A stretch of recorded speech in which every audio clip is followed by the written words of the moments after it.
Good evening. Once again, this is Ryan with Off Road Radio. We are starting part two of the intro to GMRS with repeaters tonight. We are going to talk about what are repeaters, why you need them, and how helpful they can be with regards to extending your communications when you're off roading.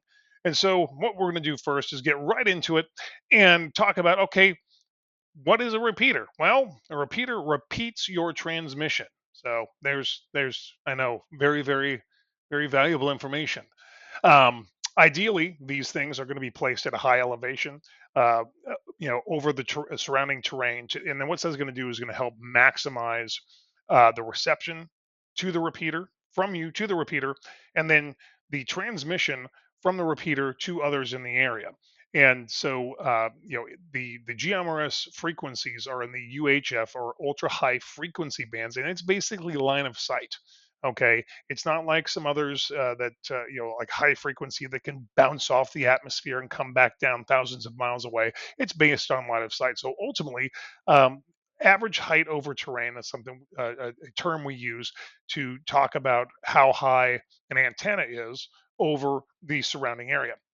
And so that is, pretty critical when you're using a repeater or putting up a repeater, is to analyze the surrounding area. So, I digress on that subject. Ideally, they're placed at a high elevation.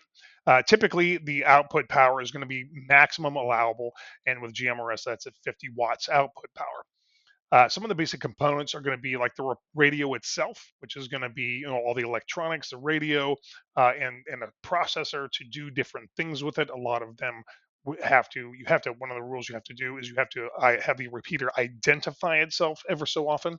And so you can have a voice recording that periodically is transmitted over the air, saying this is the blah blah blah blah blah repeater. And some people get real fancy with doing the Morse code sign of the repeater, and typically it's the owner of the repeater. Some of the other components are going to be like your coaxial cable. That cable is going to connect from the repeater itself to the antenna, which is the third part, and that's what is going to be the emitting element, part of the repeater itself. And they can be expensive, right? Some of these small, portable, low power repeaters can start around $300 or more. And then you get into the more high power, more sophisticated components, and those can be upwards of $1,500 to start. So it's not, and that's just the radio itself. That's not the coax. That's not the antenna. That's not some of the additional components like RF filters, power supply, duplexers. I'm not going to get into what duplexers do, but a lot of times, depending if you want to maximize the performance of the repeater, you're going to want a duplexer. And so they can be quite expensive. And typically, the people that put up repeaters are just individuals like me or you that want to provide a larger, wider area of communication for that particular GMRS frequency. And so, that's kind of just some of the very high level, topics on a repeater, what they are, kind of how much they cost, and the basic components. It's nothing fancy. It's a radio that has a processor doing some things that manages the radio itself. Okay, so you might notice that this time, stop for a minute. I'm wearing my headphones because last time I realized I had some audio issues. Isn't that ironic that the guy talking about communications had audio issues? So now I'm wearing my headphones so you can hear me very, very clearly. Back to it. Okay, so why? Why do you need a repeater? Okay, well, here's a problem.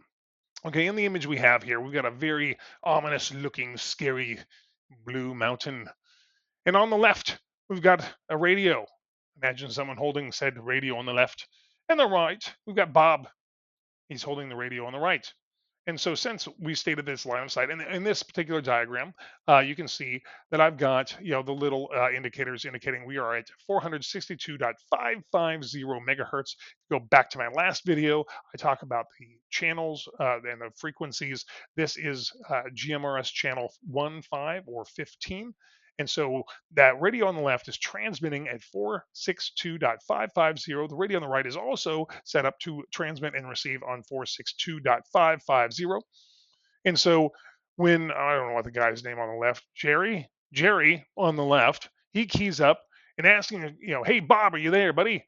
And you can see that it's probably omnidirectional, meaning the radio waves are going out for all intents and purposes equally in all directions. Okay, but since it's line of sight and different materials absorb the RF in different ways, um, it's not going to get to Bob over on the right side here because of the terrain, right? Can't reach him. Let's just say this is, I don't know, 20 miles, something like that. That'd be a massive mountain, but let's just say that's a 20-mile distance between the two. Plus, the topography is preventing that line of sight and hence preventing that RF signal getting from Jerry to Bob, right? And so it's going up and it's going this way and it's going over this way, but it didn't feel like drawing all the arrows. And you can see here it goes over, and I did this little down arrow. Okay, so there's a phenomenon called knife edge refraction where you will have, even though it can't get over and it will go basically like this. In some instances, you can get what's called knife edge refraction, where the radio signal will kind of go down into that RF shadow on the right side of this mountain. So he's transmitting, trying to call out for Bob, or Jerry's calling out for Bob. Hey, Bob, I can't get up. I've fallen. I've hurt my knee. You need to come help me. And Bob's over here saying, I can't hear a dang thing, right? Can't hear nothing, right? And so, and typically, let's just say, that the RF power, let's say they were operating at 5 watts, because typically handhelds are limited to 5 watts. There's a few 8 watt handhelds out there, but I haven't seen much higher than that.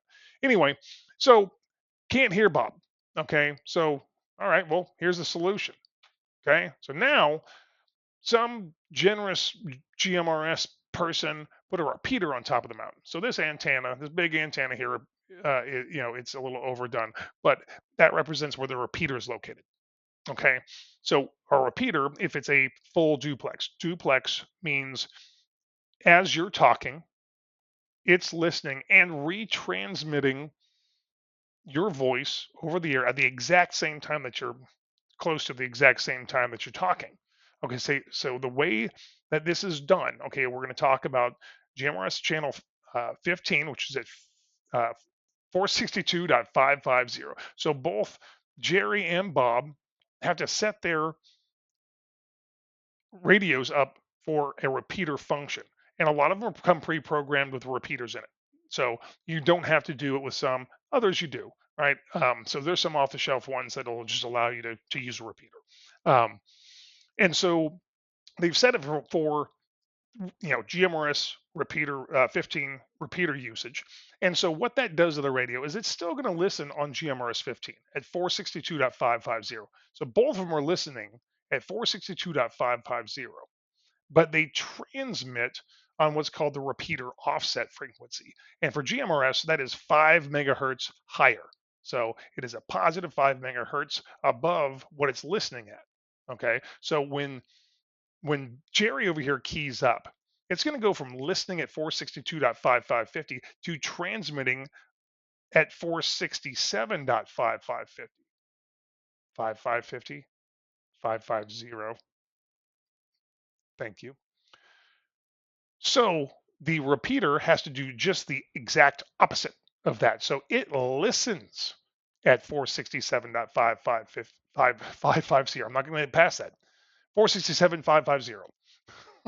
And transmits on the frequency GMRS channel 15 that the two handhelds are listening at. And so transmits on 467.550. It's listening at that, and then it repeats it out in all directions to the surrounding area. So everybody that's hearing it, so people that aren't even set up for a repeater, they can hear it if they're listening to GMRS channel 15. And so now they have communication. So that's the basic functionality that a repeater executes. And so one thing I do want to talk about a little bit, you're going to hear things around the internet and wherever else they're called privacy tones, which is a complete misnomer. They're not private. Okay. A privacy tone or a PL tone is used to reject signals. Okay. So the owners of the repeater will usually set a PL tone or a CTCSS tone of a certain value, and so that tone, you have to set your radio up. So if this is set up to basically accept only, let's say it's only going to accept frequencies in on the 467.550 with an accompanied tone. It's PL tone is a sub-audible tone. You and I can't hear it. So it's going to say, I'm not going to listen unless you transmit along with your voice this PL tone or CTCSS tone, and then the repeater will function. So if somebody comes along and is transmitting on, is set up for a repeater and doesn't have that tone, it's not going to function. It's not going to repeat. So let's say Jerry over here and Bob have set theirs. They've talked to the owner, they've got permission, and they know what the PL tone is now. Some people will freely give it, some people don't, because that keeps kind of people out of using their repeater if you want to make it private. So they talk to them and say, oh, it's at 67 hertz. So they program that in, and they transmit on 467.5.550 with that tone. The repeater goes, oh, you've got the tone, so I'm going to I'm going to repeat your voice out and over the airways. And so that's kind of how you're going to hear some things about PL tones, and you program that into not the computer, into the radio. That typically, when you get a new radio, even if it's pre-programmed for repeater channels, it doesn't have a tone set. You've got to read your manual and how to set a tone for the repeaters that you want to utilize. And so basically, that's just the very scraping the very top surface of what a repeater is and how it does it. So effectively, it could double your range, right? If we were, let's say these two radios at 5 watts could not reach each other, right? The signal's just going to be too weak for these radios to listen in, and so with a handheld 5 watts, it's not unheard of getting 15 miles, right, in decent conditions. And so you could literally Jerry could be 15 miles, to the left of the repeater. Bob could be 15 miles to the right, and now you've effectively doubled your distance, right?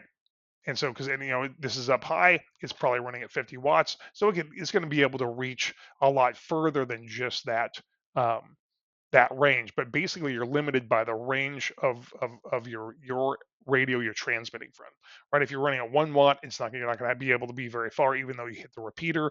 Um, you've got to be basically rely on also your transmission capabilities to be able to reach this repeater to open it up and have it repeat your signal. So um, just because if you were to have 50-watt units here, let's say they're mobile units, you could get upwards of 25 miles. So each one could be 25 miles away for a total distance between the two radios of 50. So it really helps out, and those are ideal conditions, right? If you're depending on where you're off-roading and where the repeater is, it's not going to give you ideal conditions, because I mean, you both may be, Bob may be over here, or you're across another set of mountains. There's a lot of different things that can affect, um, you know, being able to reach the repeater, and then the other person actually hearing the repeater itself. So that's what I wanted to cover today, and I hope you enjoyed the informative video. Oh, I do want to go on to talk real quick about the frequencies. So these are the frequencies again. So these are all what when you, let's say if you're setting up for a repeater, 15 through 22, you're going to listen to 462.550 through 462 7250. But then your transmit frequency. So this one obviously is 467.550, because it's exactly 5 megahertz higher than channel 15. So if you set up your repeater or your radio for a repeater use on channel 15, it's going to listen on 462.550 and transmit on 467.550, as in the example we had before. In another example on channel 22, you're going to listen at 462.7250 and transmit at 467. 7250. So these are just some references. They're all over the internet. Feel free to look at them. And a lot of the radios just come pre-programmed this way. So I hope you enjoyed this informative video, and watch out for our next one. Have a good day, and take care.